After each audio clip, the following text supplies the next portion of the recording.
পৰ্টাৰৰ জৰিয়তে যাতে নিয়োগ বিনিময়ৰ চাৰ্টিফিকেট পাব পাৰে তাৰ বাবে আমি ব্যৱস্থা কৰিছো।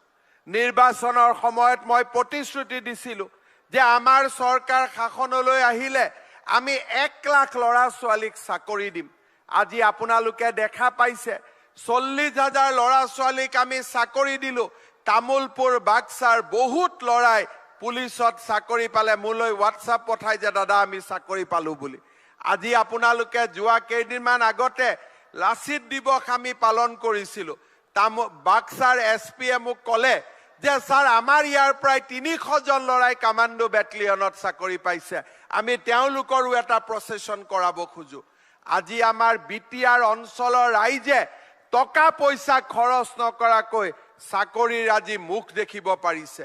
অহা কেইদিনমানৰ ভিতৰতে তৃতীয় আৰু চতুৰ্থ শ্ৰেণীৰ পৰীক্ষাৰ প্ৰক্ৰিয়া শেষ হ'ব। 30,000 লোকে আৰু চাকৰি পাব। আৰু জানুৱাৰী মাহৰ 30 তাৰিখৰ ভিতৰতে 40,000 আৰু 30,000 70,000 হৈ গ'ল। বাকী থকা 30,000 চাকৰিৰো আমি বিজ্ঞাপন মুকলি কৰি দিম। আকৌ এবাৰ পুলিচৰ চাকৰি ওলাব, আকৌ এবাৰ ফৰেষ্ট বেটেলিয়নৰ চাকৰি ওলাব, আকৌ এবাৰ তৃতীয় চতুৰ্থ শ্ৰেণীৰ চাকৰি ওলাব। মই আমাৰ বিটিআৰৰ ডেকা শক্তিক অনুৰোধ কৰিম, এতিয়া বন্দুক ল'ব নালাগে, মাত্ৰ কলম লওক, মাত্ৰ কিতাপ হাতত লওক। আপোনালোকৰ জীৱনলৈ ভাবিব নোৱাৰা পৰিৱৰ্তন আহিব।